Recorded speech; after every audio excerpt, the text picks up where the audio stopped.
मित्रों, क्या तुमने कभी सोचा है कि एक विशेष रात को पूरा भारत जागता क्यों है? क्या तुमने कभी गौर किया है कि करोड़ों लोग एक साथ एक ही दिशा में क्यों देखते हैं? क्या तुमने कभी महसूस किया है कि महाशिवरात्रि की रात में हवा अलग क्यों होती है? ये केवल एक परंपरा है, केवल एक धार्मिक अनुष्ठान, या इसके पीछे कुछ और गहरा है, कुछ वैज्ञानिक, कुछ ब्रह्मांडीय? और यह बात की ऊर्जा 100 गुना बढ़ती है, यह अतिशयोक्ति है, काव्यात्मक भाषा है, या इसमें कोई सत्य है, कोई मापने योग्य, अनुभव करने योग्य सत्य? आज मैं तुमसे इस रहस्य के बारे में बात करूंगा, बहुत गहराई से, बहुत विस्तार से। और मैं तुम्हें बताऊंगा कि यह केवल विश्वास की बात नहीं है, यह विज्ञान है, यह खगोल शास्त्र है, यह मानव शरीर का गहरा रहस्य है। और सबसे बड़ी बात यह अनुभव है, लाखों लोगों का अनुभव, हजारों वर्षों का अनुभव। परंतु पहले समझो ऊर्जा क्या है। जब हम कहते हैं कि महाशिवरात्रि की रात ऊर्जा 100 गुना बढ़ती है, तो हम किस ऊर्जा की बात कर रहे हैं? बिजली की, गर्मी की, या कुछ और? यह ऊर्जा जिसकी हम बात कर रहे हैं वह है प्राण, वह जीवन शक्ति, वह सूक्ष्म कंपन जो तुम्हें जीवित रखता है, जो तुम्हारे हृदय को धड़काता है, जो तुम्हारे दिमाग को अनुभव करने देता है। और यह प्राण कहाँ से आता है?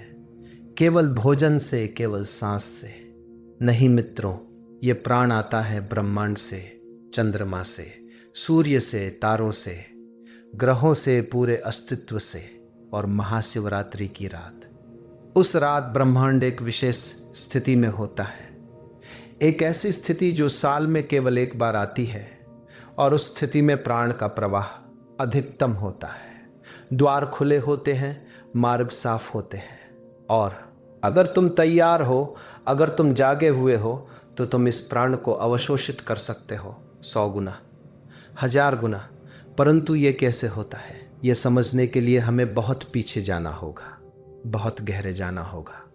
पहली बात, पृथ्वी और चंद्रमा का नृत्य। देखो, पृथ्वी अकेली नहीं घूम रही, वह एक साथी के साथ नृत्य कर रही है, और वह साथी है चंद्रमा। ये दोनों एक दूसरे के चारों ओर घूमते हैं, एक लय में, एक ताल में। और इस नृत्य का प्रभाव पड़ता है हर उस चीज पर जो पृथ्वी पर है। तुमने देखा है समुद्र को, कैसे ज्वार भाटा आता है? ये चंद्रमा की खींच से होता है।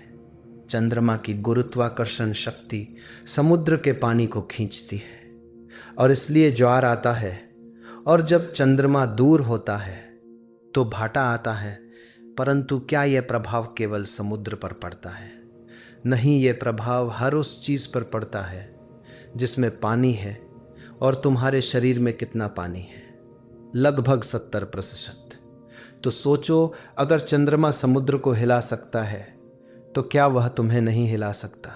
वह हिलाता है, हर रोज, हर घंटे। परंतु तुम इसे महसूस नहीं करते, क्योंकि तुम सोए हुए हो, तुम अपने भीतर के प्रवाह के प्रति सचेत नहीं हो। परंतु एक रात है जब ये प्रभाव सबसे अधिक होता है, और वह रात है महाशिवरात्रि। क्यों? क्योंकि उस रात चंद्रमा और पृथ्वी की स्थिति कुछ विशेष होती है। महाशिवरात्रि फाल्गुन मास की कृष्ण पक्ष की चतुर्दशी को आती है। इसका मतलब है कि चंद्रमा लगभग अमावस्या के करीब है, परंतु पूर्णतः अमावस्या नहीं। वह एक विशेष कोण पर है, एक विशेष दूरी पर, और इस स्थिति में उसका गुरुत्वाकर्षण प्रभाव अधिकतम होता है, विशेष रूप से उत्तरी गोलार्ध में, विशेष रूप से भारत में। और इसलिए उस रात तुम्हारे शरीर में जो पानी है वह अधिक हिलता है, अधिक गतिशील होता है। तो ऊर्जा का प्रवाह बढ़ता है, प्राण का प्रवाह बढ़ता है।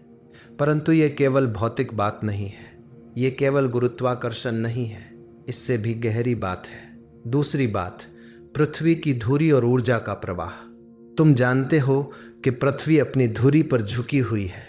यह झुकाव लगभग 23.5 डिग्री का है, और यह झुकाव ही ऋतुओं को बनाता है। जब उत्तरी गोलार्ध सूर्य की ओर झुका होता है तो वहां गर्मी होती है, और जब दक्षिणी गोलार्ध सूर्य की ओर झुका होता है तो उत्तर में सर्दी होती है। परंतु इस झुकाव का एक और प्रभाव है, एक ऊर्जावान प्रभाव। पृथ्वी केवल एक मिट्टी का गोला नहीं है, यह एक विशाल चुंबक है। इसके उत्तरी और दक्षिणी ध्रुव है और इसके चारों ओर एक चुंबकीय क्षेत्र है, और यह चुंबकीय क्षेत्र लगातार बदलता रहता है।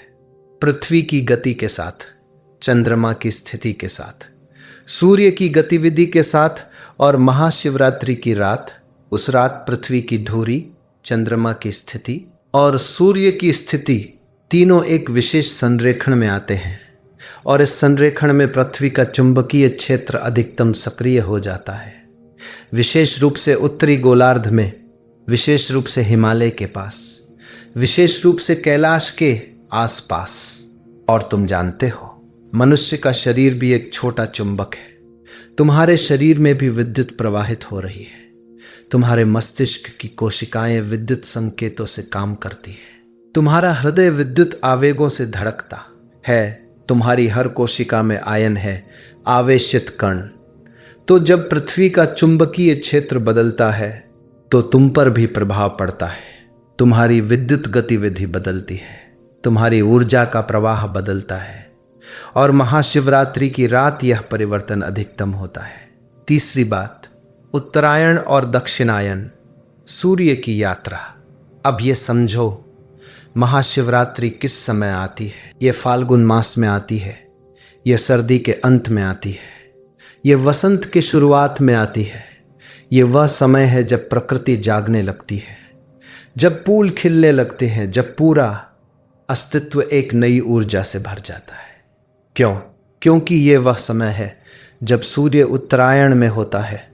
सूर्य उत्तर की ओर बढ़ रहा होता है, दिन लंबे होने लगते हैं, रातें छोटी होने लगती हैं, सूर्य की किरणें अधिक सीधी पड़ने लगती हैं, और इसलिए अधिक ऊर्जा पृथ्वी पर आने लगती है। और हमारे पूर्वजों ने यह जाना था। उन्होंने हजारों वर्षों तक प्रकृति को देखा, सूर्य को देखा, चंद्रमा को देखा, और उन्होंने पाया कि कुछ विशेष समय होते हैं जब ऊर्जा का प्रवाह अधिकतम होता है, और उन्होंने उन समयों को चिन्हित किया, उन्हें पर्व बनाया, उन्हें त्योहार बनाया, ताकि लोग भूले नहीं, ताकि लोग इन अवसरों का लाभ उठाएं। महाशिवरात्रि ऐसा ही एक अवसर है। यह वह रात है जब सूर्य, चंद्रमा और पृथ्वी की संयुक्त ऊर्जा अधिकतम होती है। और अगर तुम जागे रहो, अगर तुम ध्यान करो, अगर तुम ग्रहणशील हो, तो तुम इस ऊर्जा को अवशोषित कर सकते हो। चौथी बात, मानव रीढ़ की हड्डी व ब्रह्मांडीय एंटीना। अब एक बहुत गहरी बात, तुम्हारी रीढ़ की हड्डी केवल हड्डियों का ढेर नहीं है, ये एक बहुत जटिल, बहुत संवेदनशील संरचना है। इसमें तुम्हारी मेरुदंड है और इसके साथ तुम्हारे चक्र है। योग कहता है कि तुम्हारी रीढ़ के साथ 7 मुख्य चक्र है, मूलाधार से लेकर सहस्रार तक, और ये चक्र ऊर्जा के केंद्र है। ये वे बिंदु है जहाँ शारीरिक और सूक्ष्म मिलते हैं, जहाँ पदार्थ और ऊर्जा का संगम होता है। और ये रीढ़ एक एंटीना की तरह काम करती है। जैसे रेडियो का एंटीना रेडियो तरंगों को पकड़ता है, वैसे ही तुम्हारी रीढ़ ब्रह्मांडीय ऊर्जा को पकड़ती है। और जब यह ऊर्जा अधिक होती है, जब तरंगे मजबूत होती है, तो तुम्हारी रीढ़ अधिक सक्रिय हो जाती है, तुम्हारे चक्र अधिक जागृत हो जाते हैं। और महाशिवरात्रि की रात, उस रात ब्रह्मांडीय ऊर्जा अधिकतम होती है, और इसलिए तुम्हारी रीढ़ की संवेदनशीलता अधिकतम होती है। अगर तुम सीधे बैठो, अगर तुम अपनी रीढ़ को सीधा रखो, तो तुम इस ऊर्जा को सीधे अवशोषित कर सकते हो। और यह केवल सिद्धांत नहीं है, यह अनुभव है। लाखों साधकों का अनुभव, जिन्होंने महाशिवरात्रि की रात को जागकर ध्यान किया है, उन्होंने महसूस किया है कि उनकी रीढ़ में एक विशेष कंपन होता है, एक विशेष गर्मी होती है, एक विशेष ऊर्जा का प्रवाह होता है, और यह प्रवाह मूलाधार से शुरू होकर सहस्रार तक जाता है। ये कुंडलिनी का जागरण है। 5वीं बात, कुंडलिनी और महाशिवरात्रि व गहरा संबंध। अब तुम पूछोगे, कुंडलिनी क्या है और इसका महाशिवरात्रि से क्या संबंध? कुंडलिनी वह सुप्त ऊर्जा है जो तुम्हारे मूलाधार में सोई हुई है। योग इसे एक सर्पिणी की तरह बताता है, एक सांप की तरह जो कुंडली मारकर सो रही है। और जब ये जागती है तो ये ऊपर उठती है, रीढ़ के साथ साथ एक एक चक्र को जगाती हुई। और जब ये सहस्रार तक पहुंच जाती है तो समाधि घटती है, तुम परमात्मा के साथ एक हो जाते हो। परंतु ये जागरण बहुत कठिन है, बहुत दुर्लभ है, क्योंकि ये बहुत ऊर्जा मांगता है और सामान्य परिस्थितियों में यह ऊर्जा उपलब्ध नहीं होती। परंतु महाशिवरात्रि की रात, उस रात ब्रह्मांडीय ऊर्जा इतनी अधिक होती है कि कुंडलिनी जागरण सरल हो जाता है। उस रात तुम्हें वो धक्का मिलता है जो तुम्हें चाहिए, वह ऊर्जा मिलती है जो तुम्हारी सुप्त शक्ति को जगा सके। और इसलिए हमारे पूर्वजों ने कहा, महाशिवरात्रि की रात जागो, सो मत, क्योंकि अगर तुम सो गए तो तुम यह अवसर खो दोगे। ये साल में एक बार आता है, और अगर तुम सचेत हो, अगर तुम तैयार हो, तो इस एक रात में वह हो सकता है जो महीनों की साधना से नहीं होता। छठी बात, शिव और ऊर्जा व प्रतीकात्मक गहराई। अब तुम पूछोगे, इस रात को महाशिवरात्रि क्यों कहते हैं? शिव का क्या संबंध? शिव एक व्यक्ति नहीं है, शिव एक सिद्धांत है। शिव का अर्थ है वह जो शुभ है, वह जो मंगलकारी है, वह जो परम है। और योग में शिव का अर्थ है वह परम चेतना, वह निराकार, वह जो सब कुछ में है परंतु किसी में नहीं। और शिव का एक और प्रतीक है, शिव हमेशा ध्यान में बैठे हुए दिखाए जाते हैं, कैलाश पर, हिमालय में। क्यों? क्योंकि शिव का अर्थ है वह परम ध्यानी, वह जो सदा ध्यान में है, वह जो सदा अपने केंद्र में है। और कैलाश केवल एक पर्वत नहीं है, कैलाश पृथ्वी का सबसे शक्तिशाली ऊर्जा केंद्र है। वह बिंदु जहाँ पृथ्वी की ऊर्जा रेखाएं मिलती है, वह बिंदु जहाँ ब्रह्मांडीय ऊर्जा सबसे अधिक केंद्रित होती है। और महाशिवरात्रि की रात, उस रात कैलाश की ऊर्जा अधिकतम होती है। उस रात वहाँ जो ध्यान करता है वह सीधे उस परम ऊर्जा से जुड़ जाता है, जिसे हम शिव कहते हैं। परंतु तुम्हें कैलाश जाने की जरूरत नहीं, क्योंकि शिव बाहर नहीं, भीतर है। तुम्हारे अपने अस्तित्व का केंद्र ही शिव है। और महाशिवरात्रि की रात तुम अपने भीतर के शिव से मिल सकते हो, अगर तुम जागो, अगर तुम ध्यान करो। सातवीं बात, रात्रि जागरण का विज्ञान। क्यों सोना नहीं है? अब ये प्रश्न महत्वपूर्ण है। महाशिवरात्रि को जागना क्यों जरूरी है? क्या दिन में ध्यान नहीं कर सकते? क्या सोकर ये ऊर्जा नहीं ले सकते? नहीं, और इसके वैज्ञानिक कारण हैं, गहरे कारण हैं। पहला कारण, रात का समय शांत होता है। दिन में दुनिया शोर से भरी होती है, लोग काम कर रहे होते हैं, गाड़ियां चल रही होती है।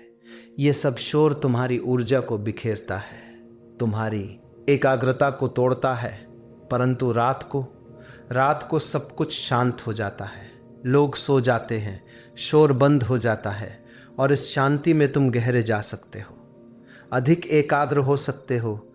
दूसरा कारण, रात में तुम्हारा पीनियल ग्रंथि सक्रिय होती है। यह वह छोटी सी ग्रंथि है जो तुम्हारे मस्तिष्क के केंद्र में है, और यह मेलाटोनिन नामक हार्मोन बनाती है।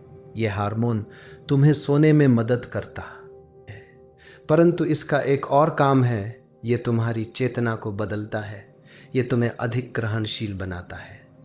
और जब तुम रात को जागते हो, जब तुम इस मेलाटोनिन के प्रभाव में ध्यान करते हो, तो तुम्हारा ध्यान गहरा हो जाता है। तुम्हें अनुभव होने लगते हैं जो सामान्य अवस्था में नहीं होते। तीसरा कारण, रात में सूर्य की विद्युत चुंबकीय तरंगें नहीं होती। दिन में सूर्य की किरणें आ रही होती है, और इन किरणों के साथ बहुत सारी ऊर्जा आती है, परंतु यह ऊर्जा बहिर्मुखी है। यह तुम्हें बाहर की ओर खींचती है, यह तुम्हें सक्रिय बनाती है। परंतु रात को सूर्य की किरणें नहीं होती, और इसलिए तुम्हारी ऊर्जा अंतर्मुखी हो सकती है, तुम अपने भीतर जा सकते हो। और चौथा कारण, महाशिवरात्रि की विशेष रात में चंद्रमा की ऊर्जा अधिकतम होती है, और चंद्रमा की ऊर्जा रात में ही उपलब्ध होती है। दिन में सूर्य की ऊर्जा इतनी प्रबल होती है कि चंद्रमा की सूक्ष्म ऊर्जा दब जाती है, परंतु रात को चंद्रमा राज करता है, और उसकी ऊर्जा को ग्रहण किया जा सकता है। और सबसे महत्वपूर्ण, जब पूरी दुनिया सो रही होती है, जब करोड़ों लोग अचेतन अवस्था में होते हैं और तुम जागे हुए हो, तो एक विशेष घटना घटती है। तुम्हारी चेतना अकेली खड़ी होती है, अंधेरे के सागर में एक जलता हुआ दीपक। और ये अकेलापन, ये विशिष्टता तुम्हारी ऊर्जा को बहुत बढ़ा देती है। 8वीं बात, ध्यान की विधियां महाशिवरात्रि के लिए विशेष। अब प्रश्न है, महाशिवरात्रि की रात क्या करें, कैसे ध्यान करें, कैसे इस ऊर्जा को अवशोषित करें। पहली विधि, त्राटक। इसमें तुम एक दीपक जलाते हो और उस पर निरंतर देखते हो बिना पलक झपकाए, जब तक आंखों से आंसू न बहने लगे। यह विधि तुम्हारी एकाग्रता को बढ़ाती है, तुम्हारे मन को स्थिर करती है, और जब मन स्थिर होता है तो ऊर्जा का प्रवाह सीधा होता है, बिखरता नहीं। दूसरी विधि, मंत्र जप। विशेष रूप से ओम नमः शिवाय। ये 5 अक्षरों का मंत्र है और ये 5 अक्षर 5 तत्वों का प्रतिनिधित्व करते हैं: पृथ्वी, जल, अग्नि, वायु, आकाश। जब तुम इस मंत्र को लयबद्ध तरीके से दोहराते हो तो तुम्हारे शरीर में एक विशेष कंपन पैदा होता है, और यह कंपन तुम्हारे चक्रों को जगाता है, तुम्हारी नाड़ियों को साफ करता है। तीसरी विधि, प्राणायाम। विशेष रूप से अनुलोम विलोम और कपालभाति। ये तुम्हारी नाड़ियों को शुद्ध करते हैं, तुम्हारे शरीर में ऑक्सीजन की मात्रा बढ़ाते हैं, और जब शरीर में पर्याप्त ऑक्सीजन होती है तो ऊर्जा का प्रवाह बेहतर होता है, कोशिकाएं अधिक सक्रिय होती है, चेतना अधिक जागृत होती है। चौथी विधि, ध्यान। सरल ध्यान, बस बैठ जाओ, रीढ़ सीधी, आंखें बंद, और अपनी सांस को देखो। कुछ करो मत, बस देखो, साक्षी बने रहो। और जब तुम लंबे समय तक साक्षी बने रहते हो तो तुम्हारा मन शांत हो जाता है, विचार कम होने लगते हैं, और उस शांति में तुम उस ऊर्जा को महसूस कर सकते हो जो चारों ओर बह रही है। 5वीं विधि, नृत्य। हाँ, नृत्य भी एक ध्यान है। जब तुम पूरी तरह नृत्य में खो जाते हो, जब तुम्हारा पूरा शरीर लय में होता है, तो तुम अपने मन से बाहर आ जाते हो, तुम अपने शरीर के साथ एक हो जाते हो, और इस एकता में ऊर्जा का प्रवाह अधिकतम होता है। शिव का तांडव नृत्य इसी का प्रतीक है। वह परम ऊर्जा जो नृत्य में प्रकट होती है। परंतु याद रखो, विधि केवल साधन है, असली बात है तुम्हारा समर्पण, तुम्हारी तत्परता, तुम्हारी ग्रहणशीलता। अगर तुम खुले हो, अगर तुम तैयार हो, तो किसी भी विधि से काम हो सकता है, और अगर तुम बंद हो तो कोई भी विधि काम नहीं करेगी। 9वीं बात, शरीर का तापमान और ऊर्जा का संबंध। अब एक बहुत दिलचस्प वैज्ञानिक तथ्य, जब तुम ध्यान करते हो, विशेष रूप से गहरे ध्यान में, तो तुम्हारे शरीर का तापमान बदलता है। कभी कभी ये बढ़ता है, कभी कभी ये गिरता है। यह निर्भर करता है कि तुम्हारी ऊर्जा कैसे बह रही है। जब ऊर्जा मूलाधार से ऊपर उठती है, जब वह मणिपुर चक्र से गुजरती है, तो शरीर में गर्मी पैदा होती है, तुम्हें पसीना आ सकता है, तुम्हें लग सकता है जैसे शरीर के भीतर आग जल रही है। यह अच्छा संकेत है, यह बताता है कि ऊर्जा सक्रिय हो रही है, कुंडलिनी जाग रही है। परंतु जब ऊर्जा और ऊपर जाती है, जब वह अनाहत और विशुद्धि से गुजरती है, तो शरीर शांत होने लगता है, तापमान सामान्य होने लगता है, और जब ऊर्जा आज्ञा चक्र तक पहुंचती है तो एक विशेष शीतलता आती है, एक अलौकिक शांति। और महाशिवरात्रि की रात, उस रात ब्रह्मांडीय ऊर्जा इतनी अधिक होती है कि ये प्रक्रिया तेज हो जाती है। जो सामान्य रूप से घंटों लगते, वो मिनटों में हो सकता है। जो महीनों की साधना का फल है, वह एक रात में मिल सकता है। और यह केवल अनुभूति नहीं है, यह मापा जा सकता है। वैज्ञानिक उपकरणों से तुम्हारे शरीर के तापमान को मापा जा सकता है, तुम्हारे मस्तिष्क की तरंगों को मापा जा सकता है। और पाया गया है कि गहरे ध्यान में मस्तिष्क की तरंगें बदल जाती है, वे बीटा तरंगों से अल्फा और थीटा तरंगों में बदल जाती है, और कभी कभी डेल्टा तरंगों में। वह अवस्था जो गहरी नींद में होती है, परंतु ध्यान में यह जागृत। 10वीं बात, अमृत घड़ी और ब्रह्म मुहूर्त समय का महत्व। महाशिवरात्रि की रात में कुछ विशेष घड़ियां होती हैं, कुछ विशेष समय जब ऊर्जा सबसे अधिक केंद्रित होती है। इन्हें अमृत घड़ी कहते हैं और परंपरागत रूप से 4 प्रहर बताए गए हैं। पहला प्रहर रात्रि के आरंभ में, जब सूर्य अभी अभी अस्त हुआ है। यह समय शांत होने का है, अपने मन को स्थिर करने का, अपने शरीर को तैयार करने का। दूसरा प्रहर आधी रात के आसपास। यह समय सबसे गहरा होता है, सबसे अंधेरा होता है और अंधेरे में ही प्रकाश की खोज होती है। यह समय गहरे ध्यान का है, गहरे समर्पण का। तीसरा प्रहर आधी रात के बाद, जब रात अपने अंतिम चरण में है। यह समय रहस्यमय होता है। यह वह समय है जब अवचेतन सबसे सक्रिय होता है, जब सपने आते हैं। परंतु अगर तुम जागे हो तो तुम अवचेतन के रहस्यों को देख सकते हो। चौथा प्रहर ब्रह्म मुहूर्त, सूर्योदय से पहले का समय। यह सबसे शक्तिशाली समय है। यह वह समय है जब रात और दिन का मिलन होता है और इस संगम में एक विशेष ऊर्जा होती है। एक द्वार खुलता है और अगर तुम तैयार हो तो तुम उस द्वार से गुजर सकते हो। तुम उस अवस्था में प्रवेश कर सकते हो जिसे समाधि कहते हैं। और महाशिवरात्रि की रात के ब्रह्म मुहूर्त में उस समय ऊर्जा 100 गुना नहीं 1000 गुना होती है, क्योंकि तब चंद्रमा, सूर्य, पृथ्वी सब एक विशेष संरेखण में होते हैं और यह संरेखण एक ब्रह्मांडीय द्वार खोलता है। 11वीं बात, उपवास और शुद्धि शरीर को तैयार करना। अब यह प्रश्न, महाशिवरात्रि पर उपवास क्यों? क्या यह केवल एक धार्मिक रिवाज है या इसके पीछे कोई विज्ञान है? विज्ञान है, गहरा विज्ञान। जब तुम खाना खाते हो तो तुम्हारे शरीर की बहुत ऊर्जा पाचन में लग जाती है। पाचन एक जटिल प्रक्रिया है, इसमें बहुत ऊर्जा चाहिए और जब तुम्हारी ऊर्जा पाचन में लगी हो तो वह ध्यान में नहीं लग सकती। तुम्हारा शरीर भोजन पर ध्यान दे रहा होता है, तुम्हारा रक्त पेट की ओर बह रहा होता है और इसलिए मस्तिष्क को कम रक्त मिलता है, कम ऑक्सीजन मिलती है। परंतु जब तुम उपवास करते हो तो तुम्हारी ऊर्जा मुक्त हो जाती है, पाचन में नहीं लग रही वह ऊर्जा अब ध्यान में लग सकती है। अब तुम्हारा मस्तिष्क अधिक सक्रिय हो सकता है, अधिक जागृत हो सकता है। और एक बात और, जब तुम उपवास करते हो तो तुम्हारा शरीर सफाई मोड में आ जाता है। वह विषैले पदार्थों को बाहर निकालने लगता है, पुरानी कोशिकाओं को तोड़ने लगता है। इसे ऑटोफेजी कहते हैं और ये प्रक्रिया तुम्हारे शरीर को हल्का बनाती, शुद्ध बनाती है और शुद्ध शरीर में ऊर्जा बेहतर बहती है। परंतु ध्यान रहे, उपवास का मतलब ये नहीं कि तुम पानी भी ना पियो। पानी पीना जरूरी है, क्योंकि जब शरीर विषैले पदार्थ निकाल रहा है तो उन्हें बाहर निकालने के लिए पानी चाहिए।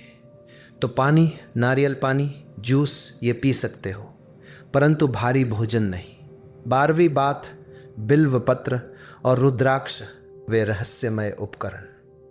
अब कुछ विशेष चीजों के बारे में जो महाशिवरात्रि से जुड़ी है। बिल्व पत्र और रुद्राक्ष, क्या ये केवल प्रतीक हैं या इनमें कुछ विशेष है? बिल्व पत्र ये एक त्रिपत्री है, 3 पत्तियों वाला, और ये 3 पत्तियां 3 गुणों का प्रतीक है, सत्व, रज, तम, या 3 शक्तियों का, इच्छा, क्रिया, ज्ञान। परंतु ये केवल प्रतीक नहीं, बिल्व के पत्ते में कुछ विशेष औषधीय गुण हैं। इसमें कुछ ऐसे यौगिक हैं जो शरीर को शांत करते हैं, मन को स्थिर करते हैं, और जब तुम इसे छूते हो, जब तुम इसकी गंध लेते हो तो तुम्हारी नाड़ियों पर एक सूक्ष्म प्रभाव पड़ता है। रुद्राक्ष ये एक बीज है और इस बीज में कुछ विशेष चुंबकीय गुण है। जब तुम रुद्राक्ष पहनते हो तो यह तुम्हारे शरीर के विद्युत चुंबकीय क्षेत्र को प्रभावित करता है। यह तुम्हारे हृदय की धड़कन को नियमित करता है, तुम्हारे रक्तचाप को संतुलित करता है, और सबसे महत्वपूर्ण, यह तुम्हारे मन को शांत करता है, तुम्हारी चिंताओं को कम करता है। यह वैज्ञानिक रूप से सिद्ध है। कुछ अध्ययनों में पाया गया है कि रुद्राक्ष पहनने वाले लोगों में तनाव के स्तर कम होते हैं, उनकी नींद बेहतर होती है, उनका ध्यान गहरा होता है। तो ये केवल धार्मिक प्रतीक नहीं, ये व्यावहारिक उपकरण है जो तुम्हारी ध्यान यात्रा में सहायक हो सकते हैं।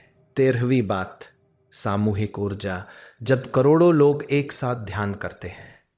अब एक बहुत गहरी बात, जब तुम अकेले ध्यान करते हो तो एक ऊर्जा होती है, परंतु जब करोड़ों लोग एक साथ ध्यान करते हैं तो ऊर्जा कुछ और ही होती है। यह गुणात्मक रूप से भिन्न होती है। क्यों? क्योंकि जब बहुत सारे लोग एक ही दिशा में सोचते हैं, एक ही लक्ष्य की ओर ध्यान देते हैं, तो एक सामूहिक चेतना बनती है। एक ऐसा क्षेत्र बनता है जो हर व्यक्ति को प्रभावित करता है। यह वैज्ञानिक रूप से अध्ययन किया गया है। इसे महर्षि प्रभाव कहते हैं। जब एक शहर की जनसंख्या का 1% लोग ध्यान करते हैं तो पूरे शहर में अपराध दर कम हो जाती है, हिंसा कम हो जाती है, लोग अधिक शांत हो जाते हैं। तो सोचो, जब महाशिवरात्रि की रात करोड़ों लोग ध्यान कर रहे होते हैं तो कितनी शक्तिशाली ऊर्जा बनती होगी। यह ऊर्जा तुम्हें अपने में खींच लेती है, तुम्हें ऊपर उठा लेती है। तुम अकेले नहीं हो, तुम एक विशाल सागर का हिस्सा हो, और यह सागर तुम्हें वहां ले जा सकता है जहां तुम अकेले शायद ना पहुंच पाओ। 14वीं बात, मंदिर और ऊर्जा केंद्र व गुप्त वास्तुकला। अब ये समझो कि मंदिर केवल पूजा के स्थान नहीं है, वे ऊर्जा केंद्र है। वे विशेष रूप से डिजाइन किए गए हैं, विशेष स्थानों पर बनाए गए हैं ताकि ब्रह्मांडीय ऊर्जा को केंद्रित किया जा सके। हमारे पूर्वज जानते थे कि पृथ्वी पर कुछ विशेष बिंदु होते हैं जहां ऊर्जा रेखाएं मिलती हैं। इन्हें ले लाइंस कहते हैं, और जहां ये रेखाएं मिलती हैं वहां ऊर्जा बहुत अधिक केंद्रित होती है। और ऐसे ही स्थानों पर मंदिर बनाए गए, और मंदिर की वास्तुकला वह भी विशेष है। गर्भगृह, वह केंद्रीय कमरा जहां मूर्ति होती है, वह एक गुंबददार छत होती है, और यह गुंबद ऊर्जा को केंद्रित करता है। जैसे एक लेंस सूर्य की किरणों को केंद्रित करता है, और शिखर, मंदिर के ऊपर का नुकीला भाग, वह भी एक एंटीना की तरह काम करता है। वह ब्रह्मांडीय ऊर्जा को खींचता है और उसे नीचे गर्भगृह में लाता है। तो जब तुम महाशिवरात्रि की रात मंदिर में बैठते हो तो तुम एक विशेष ऊर्जा क्षेत्र में होते हो, और इस क्षेत्र में ध्यान करना आसान हो जाता है, गहरा हो जाता है, शक्तिशाली हो जाता है। परंतु याद रखो, मंदिर बाहर नहीं, भीतर भी है। तुम्हारा अपना शरीर एक मंदिर है, तुम्हारी रीढ़ शिखर है, तुम्हारा हृदय गर्भगृह है, और तुम्हारे भीतर जो चेतना है वही शिव है। तो अगर तुम मंदिर नहीं जा सकते तो घबराओ मत, अपने भीतर के मंदिर में प्रवेश करो। 15वीं बात, ओम का विज्ञान, वह आदि ध्वनि। महाशिवरात्रि पर ओम का जप विशेष महत्व रखता है। क्यों? क्योंकि ओम केवल एक शब्द नहीं है, यह एक कंपन है, यह ब्रह्मांड की मूल ध्वनि है। वैज्ञानिक कहते हैं कि ब्रह्मांड की उत्पत्ति बिग बैंग से हुई, एक विशाल विस्फोट से, और उस विस्फोट की एक ध्वनि रही होगी, और वह ध्वनि आज भी ब्रह्मांड में गूंज रही है, बहुत सूक्ष्म, बहुत धीमी, परंतु वह है। और हमारे ऋषियों ने उस ध्वनि को सुना गहरे ध्यान में, और उन्होंने उसे ओम कहा। जब तुम ओम का उच्चारण करते हो तो तुम उस आदि ध्वनि के साथ तालमेल बिठाते हो, तुम ब्रह्मांड के साथ एक लय में आते हो, और इस तालमेल में कुछ विशेष घटता है।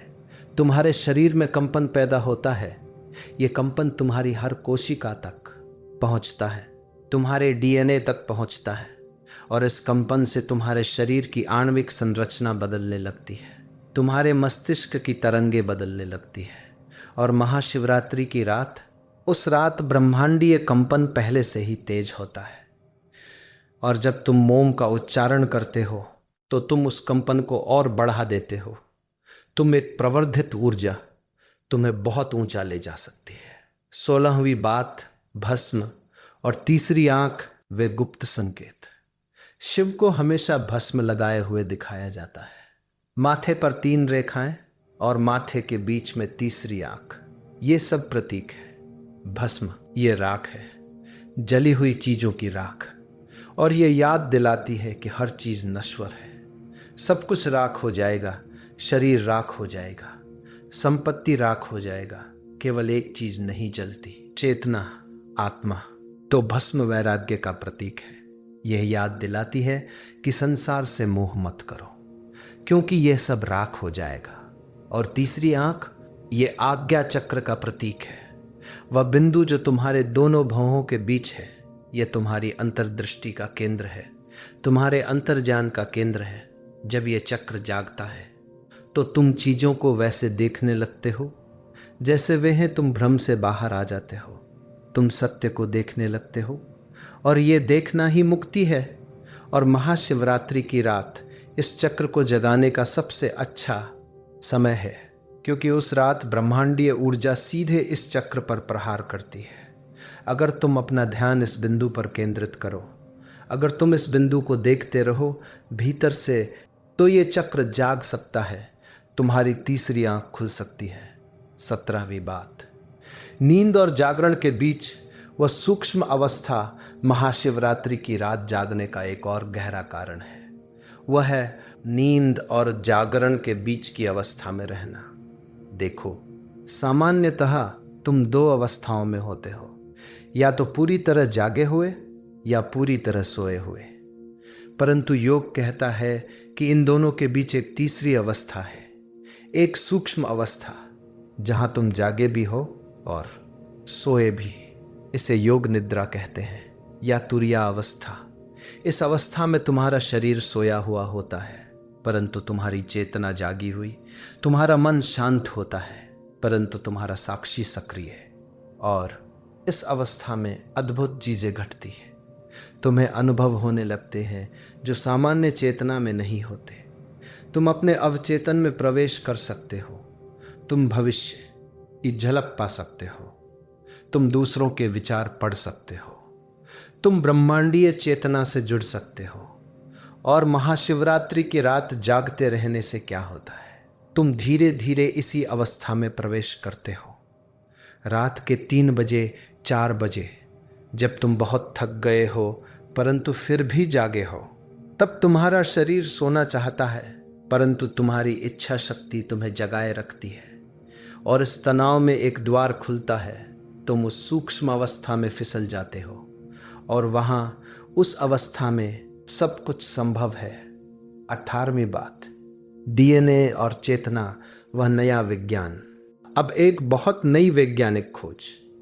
हाल के वर्षों में वैज्ञानिकों ने पाया है कि तुम्हारा डीएनए केवल जैविक कोड नहीं है, यह एक एंटीना भी है। यह विद्युत चुंबकीय तरंगों को पकड़ता है और यह तुम्हारी चेतना से प्रभावित होता है। जब तुम गहरे ध्यान में होते हो, जब तुम्हारी चेतना ऊंची होती है, तो तुम्हारे डीएनए में बदलाव आते हैं। कुछ जीन सक्रिय हो जाते हैं, कुछ निष्क्रिय हो जाते हैं, और ये बदलाव तुम्हारे स्वास्थ्य को प्रभावित करते हैं, तुम्हारी उम्र बढ़ने की प्रक्रिया को प्रभावित करते हैं, तुम्हारी चेतना के स्तर को प्रभावित करते हैं। इसे एपिजेनेटिक्स कहते हैं, और ये बहुत रोमांचक क्षेत्र है, क्योंकि ये बताता है कि तुम अपनी जैविक नियति के गुलाम नहीं हो। तुम अपने जीनों को बदल सकते हो अपनी चेतना से। और महाशिवरात्रि की रात, उस रात ब्रह्मांडीय ऊर्जा इतनी तेज होती है कि यह सीधे तुम्हारे डीएनए पर प्रहार करती है। और अगर तुम ध्यान में हो, अगर तुम्हारी चेतना ऊंची है, तो तुम्हारे डीएनए में स्थायी बदलाव हो सकते हैं। तुम एक नए स्तर पर विकसित हो सकते हो। यह विकास केवल लाखों वर्षों में नहीं होता, यह एक रात में हो सकता है, अगर परिस्थितियां सही हो, अगर ऊर्जा पर्याप्त हो, अगर तुम तैयार हो। 19वीं बात, भय का अतिक्रमण, अंधेरे में प्रकाश की खोज। महाशिवरात्रि की रात अंधेरी होती है, चंद्रमा नहीं होता, और यह अंधेरा भयावह हो सकता है, विशेष रूप से जब तुम अकेले बैठे हो, जब चारों ओर सन्नाटा है। परंतु यह भय एक अवसर है, एक परीक्षा है। अगर तुम इस भय से गुजर सको, अगर तुम इस अंधेरे में स्थिर रह सको, तो तुम एक बहुत बड़ी छलांग लगा सकते हो, क्योंकि भय तुम्हारे अहंकार का हिस्सा है, भय तुम्हारे मन का हिस्सा है, भय तुम्हारी कल्पना है। जब तुम भय के पार जाते हो, तो तुम अपने मन के पार जाते हो, तुम अपने अहंकार के पार जाते हो और वहां उस पार तुम अपने असली स्वरूप को पाते हो। वह जो निर्भय है, वह जो अमर है। शिव को महाकाल कहते हैं, समय के स्वामी, मृत्यु के स्वामी, क्योंकि शिव मृत्यु से परे है, भय से परे है। और जब तुम महाशिवरात्रि की रात अंधेरे में बैठते हो, जब तुम अपने भय का सामना करते हो, तो तुम शिव के करीब आते हो। तुम उस अवस्था के करीब आते हो जो मृत्यु से परे है। 20वीं बात, जल और अग्नि, दो ऊर्जाओं का संतुलन। महाशिवरात्रि पर शिवलिंग पर जल चढ़ाया जाता है और दीपक जलाए जाते हैं। ये दो विपरीत तत्वों का प्रतीक है, जल और अग्नि। जल शीतलता का प्रतीक है, शांति का, स्थिरता का, और अग्नि ऊष्मा का प्रतीक है, गति का, परिवर्तन का और जीवन। इन दोनों का संतुलन है। तुम्हारे भीतर भी ये दोनों तत्व है। तुम्हारे भीतर एक ऊर्जा है जो शांत होना चाहती है, जो स्थिर होना चाहती है, और एक ऊर्जा है जो गति चाहती है। और जब ये दोनों संतुलन में होते हैं तो तुम स्वस्थ होते हो, तुम शांत होते हो। परंतु जब ये असंतुलित होते हैं तो समस्याएं आती हैं। अगर बहुत अधिक अग्नि है तो तुम बेचैन हो जाते हो, गुस्सैल हो जाते हो, और अगर बहुत अधिक जल है तो तुम सुस्त हो जाते हो, उदास हो जाते हो। महाशिवरात्रि की रात इन दोनों को संतुलित करने का समय है। जल चढ़ाकर तुम अपने अति को शांत करते हो, और इस संतुलन में एक विशेष अवस्था आती है। वह अवस्था जहां तुम न बहुत गर्म हो न बहुत ठंडे, तुम बस हो शुद्ध अस्तित्व। 21वीं बात, व्रत का मनोविज्ञान, इच्छा शक्ति का प्रशिक्षण। महाशिवरात्रि का व्रत केवल भोजन से परहेज नहीं है, यह इच्छा शक्ति का प्रशिक्षण है, यह अनुशासन का अभ्यास है। जब तुम व्रत रखते हो तो तुम अपने शरीर से कहते हो, मैं तुम्हारा गुलाम नहीं हूं। तुम भूख मांग रहे हो परंतु मैं नहीं खाऊंगा। तुम नींद मांग रहे हो परंतु मैं नहीं सोऊंगा। मैं मालिक हूं, तुम नहीं।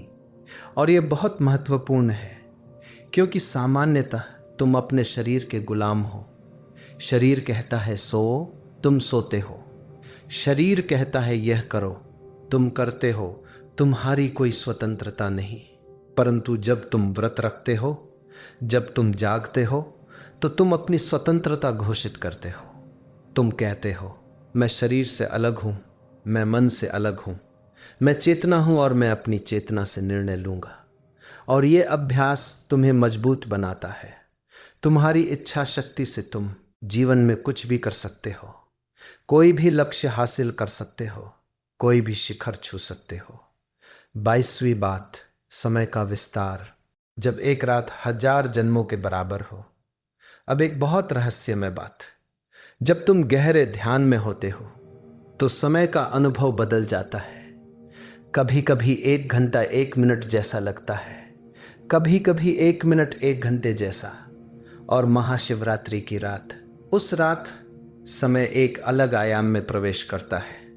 उस रात तुम इतना अनुभव कर सकते हो, इतना जी सकते हो, जितना सामान्यतः महीनों या वर्षों में नहीं जीते, क्योंकि समय सापेक्ष है। आइंस्टीन ने यह सिद्ध किया, समय तुम्हारी चेतना की अवस्था पर निर्भर करता है।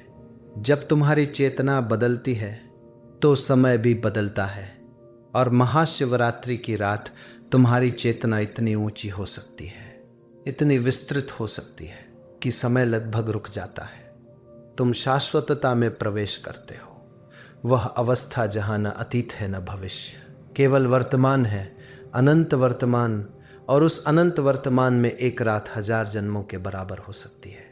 तुम उतना विकसित हो सकते हो जितना 1000 जन्मों में नहीं होते। तुम उतना सीख सकते हो जितना 1000 जन्मों में नहीं सीखते। तुम उतना अनुभव कर सकते हो जितना 1000 जन्मों में नहीं करते। यही है महाशिवरात्रि का असली चमत्कार। यही है वह रहस्य जिसे हमारे पूर्वज जानते थे। 23वीं बात, ध्वनि और मौन, 2 ध्रुवों के बीच नृत्य। महाशिवरात्रि पर मंत्र जप होता है, ओम नमः शिवाय का उच्चारण होता है, घंटे घड़ियाल बजते हैं, शंख फूंके जाते हैं। ये सब ध्वनि है। परंतु साथ ही मौन भी है, गहरा मौन। और यह विरोधाभास महत्वपूर्ण है, क्योंकि ध्वनि और मौन दो ध्रुव है और सत्य इन दोनों के बीच में है। सत्य इन दोनों का नृत्य है। जब तुम मंत्र जप करते हो तो तुम ध्वनि पैदा करते हो और यह ध्वनि तुम्हारे मन को केंद्रित करती है, तुम्हारे विचारों को रोकती है।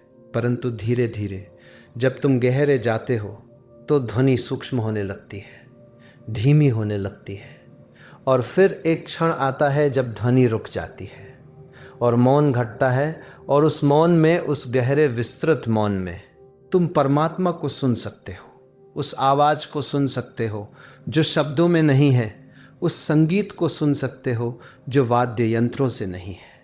ये है अनाहत नाद, वह ध्वनि जो बिना किसी टकराहट के है, वह ध्वनि जो अस्तित्व की गहराई से आती है। और जो इस ध्वनि को सुन लेता है वह परम सत्य को जान लेता है। 24वीं बात, सृजन और विनाश। शिव का तांडव, शिव को नटराज कहते हैं, नृत्य के राजा, और उनका नृत्य तांडव कहलाता है। यह विनाश का नृत्य है, परंतु विनाश ही सृजन है। पुराने को मिटाना ही नए को जन्म देना है। महाशिवरात्रि की रात ये तांडव सबसे तेज होता है। उस रात पुराने का विनाश होता है। पुराने विचार, पुरानी आदतें, पुराने संस्कार, पुराने कर्म सब मिट जाते हैं, राख हो जाते हैं, और इस राख से नया जन्म होता है। नई चेतना, नया अस्तित्व, नया तुम। परंतु यह विनाश दर्दनाक हो सकता है। जब तुम्हारा पुराना मिटता है तो तुम्हें लगता है कि तुम मर रहे हो, और यह भय तुम्हें पीछे खींचता है। तुम चिपके रहना चाहते हो पुराने से, परिचित से, ज्ञात से। परंतु अगर तुम साहस करो, अगर तुम पुराने को जाने दो, अगर तुम इस मृत्यु को स्वीकार कर लो, तो तुम पाओगे कि यह मृत्यु नहीं, पुनर्जन्म है। यह अंत नहीं, शुरुआत है। महाशिवरात्रि की रात यह साहस करने की रात है, मरने का साहस, ताकि तुम फिर से जन्म ले सको, नए स्तर पर, ऊंचे स्तर पर। 25वीं बात, स्त्री और पुरुष ऊर्जा, अर्धनारीश्वर का रहस्य। शिव को अर्धनारीश्वर भी दिखाया जाता है, आधे पुरुष आधे स्त्री। यह गहरा प्रतीक है। यह बताता है कि परम सत्य में कोई विभाजन नहीं। वहाँ न पुरुष है न स्त्री, वहाँ दोनों का संतुलन है, दोनों का मिलन है, और तुम्हारे भीतर भी दोनों ऊर्जाएं हैं। चाहे तुम पुरुष हो या स्त्री, तुम्हारे भीतर एक पुरुष ऊर्जा है, सक्रिय, बहिर्मुखी, तार्किक, और एक स्त्री ऊर्जा है, ग्रहणशील, अंतर्मुखी, सहज। और जब ये दोनों संतुलन में होते हैं तो तुम पूर्ण होते हो। परंतु सामान्यतः एक ऊर्जा हावी होती है और ये असंतुलन तुम्हें अधूरा रखता है। महाशिवरात्रि की रात इन दोनों ऊर्जाओं को संतुलित करने का समय है। उस रात जो पुरुष है वे अपनी स्त्री ऊर्जा को जगा सकते हैं, अपनी ग्रहणशीलता को, अपनी कोमलता को, और जो स्त्रियां हैं वे अपनी पुरुष ऊर्जा को जगा सकती हैं, अपनी शक्ति को, अपनी सक्रियता को। और जब ये दोनों जाग जाती हैं, जब ये दोनों संतुलित हो जाती हैं, तो तुम्हारे भीतर एक विवाह होता है, एक पवित्र मिलन, शिव और शक्ति का मिलन। और इस मिलन से जन्म होता है तुम्हारी असली चेतना का, तुम्हारे असली स्वरूप का। 26वीं बात, अनुभूति से परे, शब्दों की सीमा। अब मैं तुमसे एक बात कहना चाहता हूँ। जो कुछ भी मैंने अब तक कहा है वह सब शब्द है, केवल शब्द सत्य नहीं है। शब्द केवल सत्य की ओर इशारे हैं। महाशिवरात्रि की असली अनुभूति शब्दों में नहीं कही जा सकती, वह अनुभव करनी होती है, जीनी होती है। जब तुम उस रात जागोगे, जब तुम ध्यान करोगे, जब तुम उस ऊर्जा को महसूस करोगे, तब तुम जानोगे, तब तुम समझोगे। और वो समझ शब्दों से नहीं आएगी, वो समझ तुम्हारे पूरे अस्तित्व से आएगी।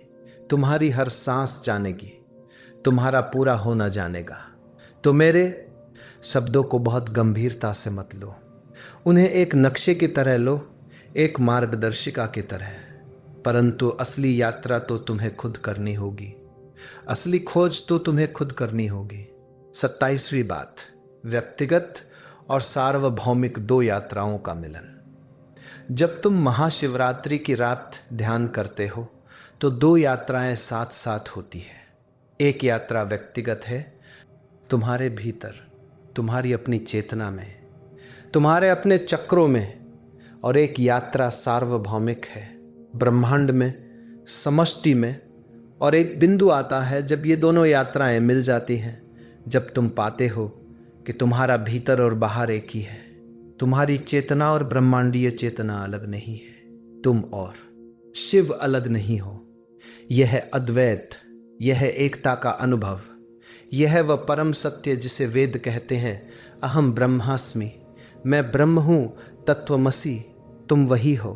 और जब यह अनुभव घटता है तो सारे प्रश्न गायब हो जाते हैं, सारी खोज समाप्त हो जाती है, क्योंकि तुम घर आ गए हो, तुम अपने स्रोत से मिल गए हो, तुम अपने असली स्वरूप को जान गए हो। 28वीं बात, तैयारी। कैसे अधिकतम लाभ उठाए। अब कुछ व्यावहारिक बातें। अगर तुम महाशिवरात्रि का अधिकतम लाभ उठाना चाहते हो तो कुछ तैयारी करनी होगी। पहली तैयारी शरीर की। कुछ दिन पहले से हल्का भोजन खाओ, तला भुना कम करो, मांस मदिरा से दूर रहो, ताजे फल, सब्जियां, दूध, इन पर ध्यान दो। ये तुम्हारे शरीर को साफ करेगा, हल्का बनाएगा। दूसरी तैयारी मन की। कुछ दिन पहले से अपने विचारों पर ध्यान दो। नकारात्मक विचार आए तो उन्हें देखो और जाने दो। क्रोध, ईर्ष्या, लालच, इन सब को देखो और छोड़ो। सकारात्मक रहो, प्रेमपूर्ण रहो, कृतज्ञ रहो। तीसरी तैयारी वातावरण की, जहां तुम ध्यान करने वाले हो उस स्थान को साफ करो। धूप अगरबत्ती जलाओ, दीपक जलाओ, फूल रखो, एक पवित्र वातावरण बनाओ ताकि तुम्हारा मन सहज ही ध्यान में जा सके। चौथी तैयारी संकल्प की। तय करो कि तुम पूरी रात जागोगे, तय करो कि तुम ध्यान करोगे, और इस संकल्प को दृढ़ रखो। मन भटकाने की कोशिश करेगा, शरीर हार मानने को कहेगा, परंतु तुम अपने संकल्प पर अडिग रहो। तो मित्रों, यही है महाशिवरात्रि का रहस्य, यही है वह विज्ञान, यही है वह आध्यात्मिकता। ये कोई अंधविश्वास नहीं, ये एक गहरा सत्य है, एक जीवंत अनुभव है। और जब मैं कहता हूँ कि महाशिवरात्रि की रात ऊर्जा 100 गुना बढ़ती है, तो यह केवल एक कहने का तरीका है। असल में ऊर्जा 100 गुना नहीं, 1000 गुना, लाख गुना बढ़ती है। क्योंकि जब तुम परमात्मा से जुड़ते हो, जब तुम अनंत से जुड़ते हो, तो कोई गणित नहीं रहता, कोई माप नहीं रहती, केवल अनुभव रहता है। अनंत अनुभव। तो इस महाशिवरात्रि को और हर महाशिवरात्रि को जागो, ध्यान करो, अनुभव करो, और उस परम सत्य को जानो जो तुम हो, जो तुम हमेशा से थे और जो तुम हमेशा रहोगे।